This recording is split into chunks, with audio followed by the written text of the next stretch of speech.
Wow, what the fuck is wrong with the world?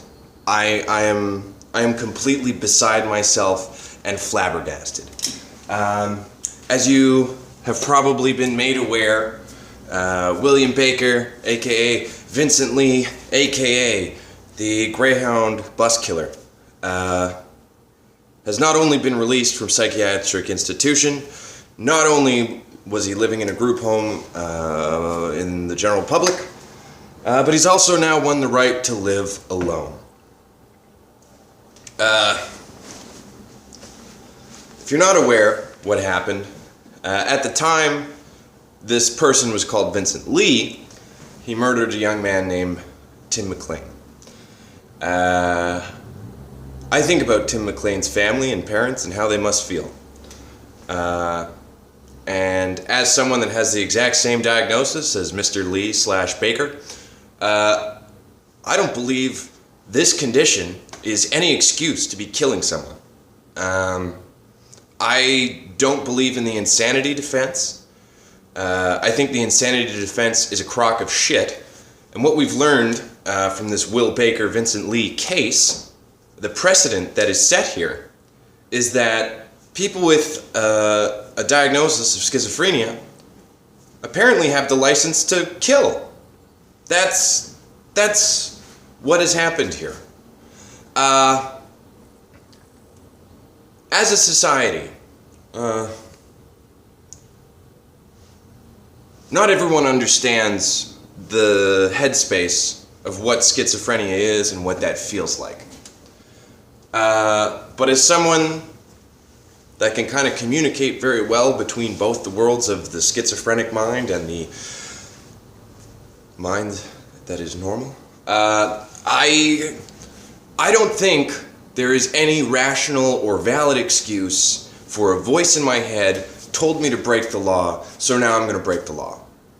That doesn't make sense. Now, I break the law frequently, but it's not to nearly the same degree, and also it's bureaucratic things that I don't really understand. A perfect example of how I break the law: I busk on the streets of Toronto without a permit and I use an amp.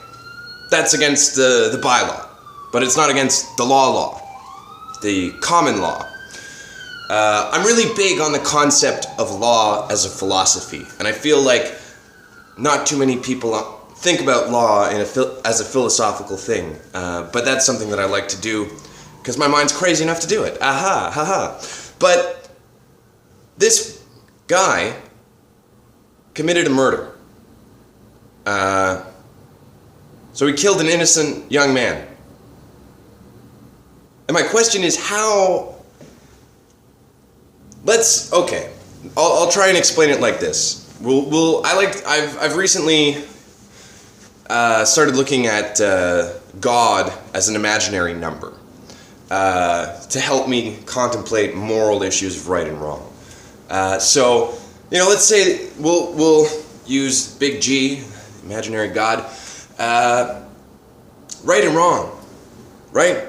So, in Mr. Lee's perspective, there's a God and a devil. And in Mr. Lee's perspective, either God or the devil told him to do this act. Now, if we collectively as a society can't trust a person to not commit murders based off of thoughts that pop into their head,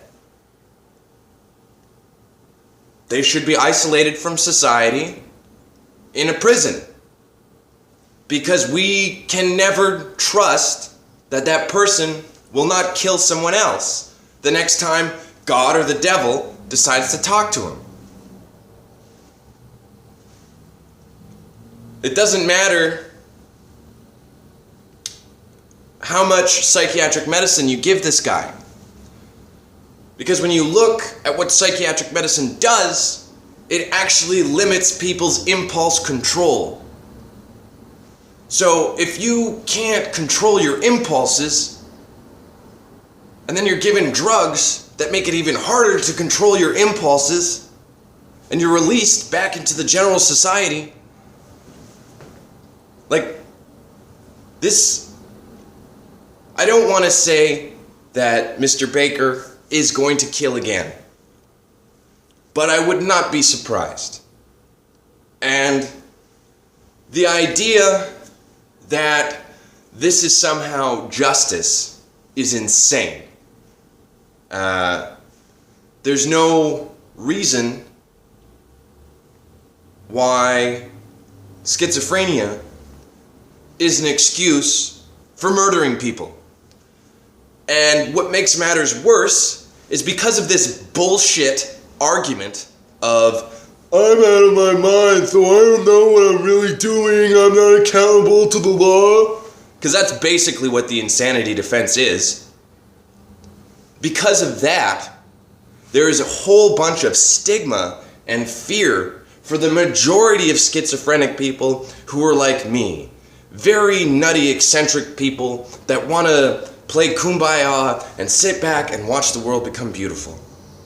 You know, that's the majority of what people with schizophrenia want to see happen. But we're dealing with a lot of darkness as well. What is the darkness that schizophrenic people deal with? Well, I mean, in my case, you know, a lot of things. A lot of strange things in childhood happened to me. A lot of authoritarian relationships. A lot of bullying, you know.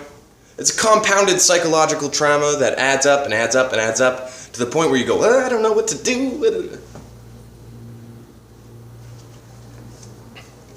But the bottom line is, this guy is a danger to the public.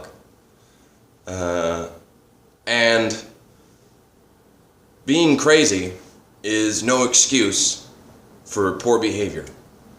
At least behavior that is violent. You know, like I